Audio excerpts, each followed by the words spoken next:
In interconnected cinematic universes, there will always be a lot of narrative threads occurring at any given time. As a general rule, they're included to leave writers the option of going back to them in the future should they need or want to. But that doesn't always end up being the case. Some plot threads can be forgotten, and some can just take a long time to resolve. This can leave audiences with lots of questions, and not all of them end up being answered. The Marvel Cinematic Universe is no exception to this. 13 movies have been released in the MCU to date, and there have been lots of plot threads that writers have yet to go back to. Granted, we know that some of them will be revisited, but not all of them will be, and it can be frustrating having to wait to see them resolved in either case. On that note, here are 10 Marvel movie mysteries that need answers badly. And please bear in mind that there are spoilers for Captain America Civil War in this video, so, click away if you haven't seen it. What are the Infinity War movies going to be called? At the start of May 2016, it was revealed by director brothers Anthony and Joe Russo that the two Avengers Infinity War movies will be renamed before they are released in 2018 and 2019 respectively. But what will they be renamed to? The only clue the Russos gave about the new names is that they would be different from each other and not just called Part 1 and Part 2 anymore. This is extremely intriguing, but with no time frame for the renaming having been given, fans of the MCU are going to have to be patient for an answer to that question. What actually happened to the Red Skull? At the end of 2011's Captain America: The First Avenger, Hugo Weaving's Red Skull attempted to handle the Tesseract and met his demise. But exactly what kind of demise was it? The immediate assumption was that he died, but the Tesseract is the Infinity Stone that enables travel across the universe. So was the Red Skull simply transported to a distant location in the cosmos? He's yet to re-emerge in the MCU, but speculation about a possible return has been rife for years. Should he ever return, fans of the franchise would finally learn exactly what happened to him.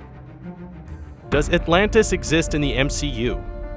Towards the end of Iron Man 2, Tony Stark receives a debriefing from Nick Fury at a S.H.I.E.L.D. facility. In the room are a number of high-tech computer screens with important information displayed on them. One of the screens has a map of the world on it, with a number of key locations highlighted. These include Wakanda and what appears to be Atlantis. Wakanda has, of course, been confirmed to exist in the MCU, but 6 years on, we still haven't seen Atlantis introduced. Does it actually exist in the MCU? It would be very cool if it does, because we might get to see the introduction of Namor the Submariner, but who knows if we'll ever find out. It's complicated. Hey, it's complicated, right? It is. It's complicated. Where is the real Mandarin? Iron Man 3 introduced a villain that caused a lot of anger among comic book movie fans. The Mandarin was initially believed to be the same bad guy who so famously fights Iron Man on a regular basis in the comics, but Iron Man 3 put a controversial twist on the character. The Mandarin was revealed to be a ruse portrayed by bumbling British actor Trevor Slattery, created to allow Guy Pearce's Aldrich Killian to go about his villainous business undisturbed. However, Marvel Studios backtracked due to fan reaction and revealed in the Marvel one-shot All Hail the King that the real Mandarin is still out there. But where is he? Are we ever going to see him? Only time will tell, but it doesn't look likely at the moment. Oh, you've been to Asgard. Where are your pants? Oh, he says it helps him think. How does Erik Selvig know so much? In Thor: The Dark World, Stellan Skarsgård's Erik Selvig was revealed to have been driven mad by the events in 2012's The Avengers, a movie in which Loki mind-controlled him using his mysterious scepter. In his crazed state, the institutionalized Selvig drew a diagram of the world tree on a chalkboard that includes references to the Fault and the Crossroads. Fans of Marvel Comics will know that these are both cosmic gateways to an infinite number of alien dimensions and alternate universes. But how does Selvig know about them? What exactly did Loki put in his head? Where exactly had he been taken by the God of Mischief? We'll probably never know. What happened to Odin? At the end of Thor: The Dark World, when Loki was believed to be dead, the God of Mischief actually revealed himself to be sat on the throne belonging to his adopted father Odin. Loki had used his magical illusions to disguise himself as the Allfather, and had clearly disposed of Anthony Hopkins' character in some way. Since then, Odin's whereabouts hasn't been confirmed. Is he dead? Is he being held captive somewhere? Did Loki hand him over to the Mad Titan Thanos as a way of apologizing for his failure to conquer Earth? Surely we'll find out the answer to this question in 2017's Thor: Ragnarok. Oh, I'm clocked out here. Not an option. It's okay, boss. How do the Avengers still not know Phil Coulson's alive?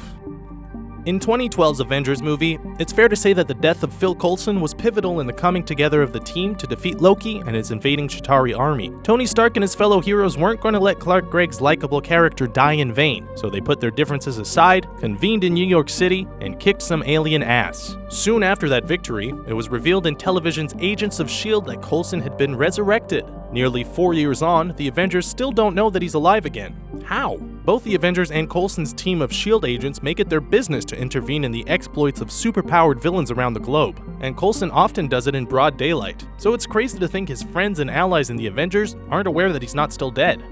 Yeah, Quill turned out okay. Probably good we didn't deliver him to his dad like we was hired to do. Who is Peter Quill's father?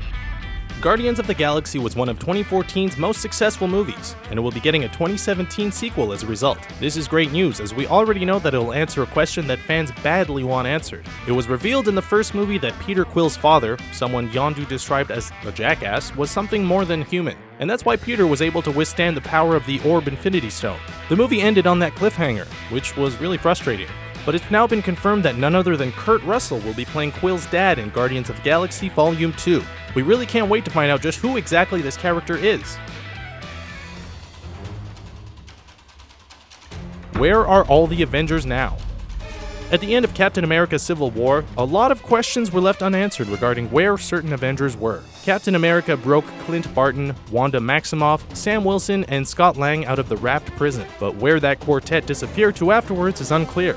Black Widow also had to go on the run after helping Cap and Bucky Barnes escape from the authorities, so it's only known where a few of the Avengers are. Tony Stark, James Rhodes, and Vision remain at the Avengers facility in upstate New York. Spider-Man is back home in Queens, and Captain America is in Wakanda with Black Panther and a popsicled Bucky Barnes. Considering that Hulk and Thor's whereabouts are still unknown after Avengers Age of Ultron, fans really want to know where a lot of the Avengers are. Did Spider-Man sign the Sokovia Accords?